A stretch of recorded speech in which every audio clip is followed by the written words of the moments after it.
Hello there, Shelly here with Shelly Can Help, and I am here to encourage you to spend a little bit more time in your kitchen making some healthier recipes. I'm all about balance, but I also believe that our health starts in the kitchen. It doesn't start in the doctor's office. So today I want to show you a really tasty banana muffin.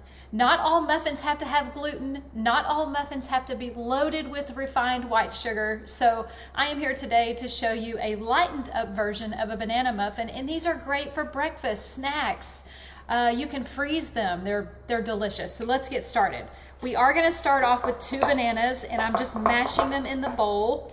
Now when you're buying your bananas, it's good to, get the ones that are good and ripe for this recipe so they're not real tough. Mine are kind of in the middle, so I'm going to sit here and smash them for just a second. Bananas are really high. Everybody knows bananas have potassium, right? But they have so much more than that people don't know about. Bananas are really good for the digestive system. If you're having like gastrointestinal issues, bananas can really help soothe that.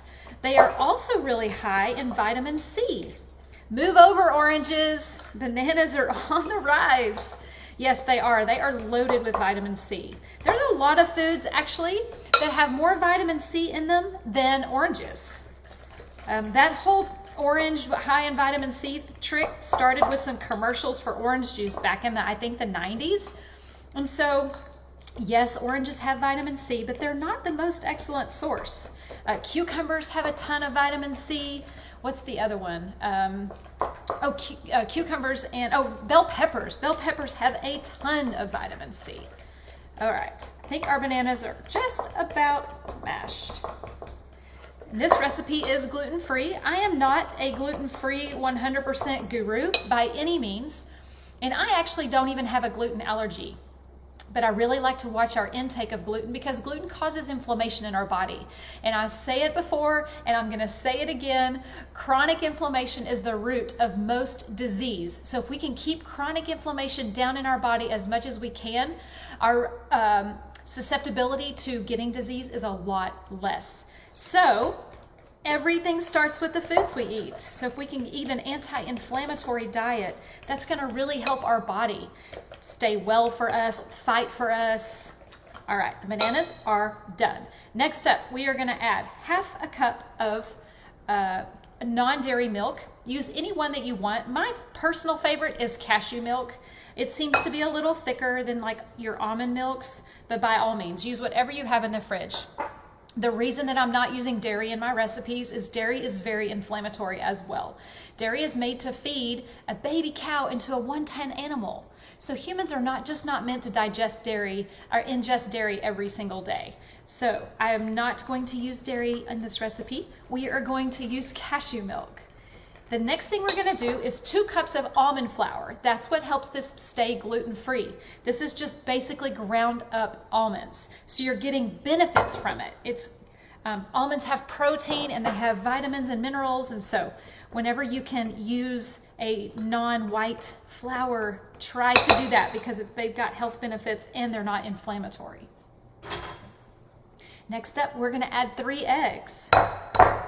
When you're buying your eggs, it really is important to know the source of your eggs. We want to try not to buy the cheap eggs that don't have any labels on them because those eggs are raised in a factory and those chickens never get to see sunlight. Those chickens are fed a horrible diet with growth hormones and antibiotics and all of that junk.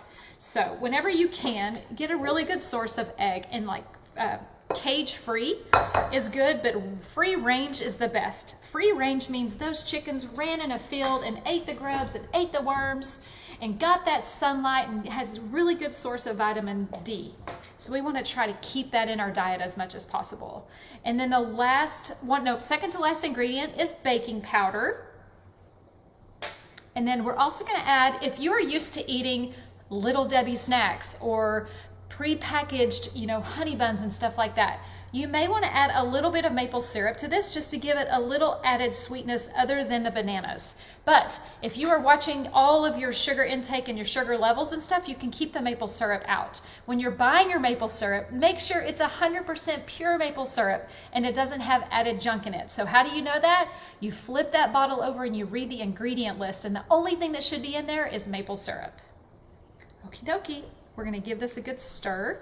Break up those egg yolks. These are great. I put a couple of these in my husband's lunch a couple days a week, and they're a great mid-afternoon snack. But by all means, eat them with your coffee, have them with breakfast. And the mini muffins are great because you can just have one or two, and that's totally fine.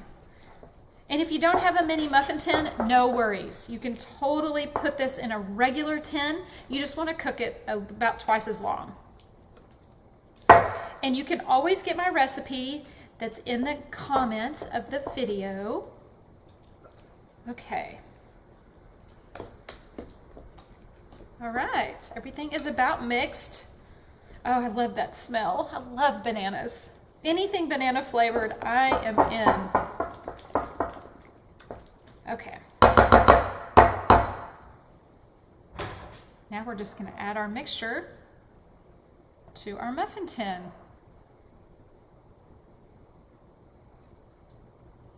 While I put this in the, whenever you're cooking in with a silicone mat, make sure that you put it on top of a baking sheet because it needs the heat from the bottom of that mat to disperse the heat evenly and cook those muffins all the way through.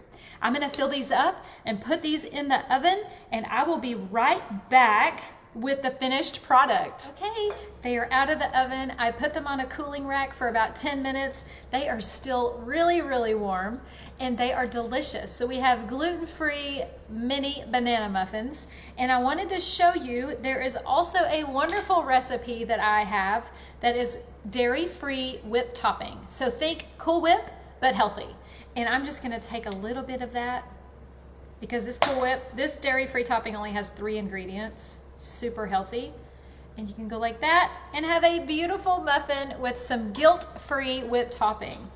Thank you for watching. You can learn more about me on my website, ShellyCanHelp.com, and all social media platforms. I'm at ShellyCanHelp. I would love for you to keep watching me on this healthy food journey.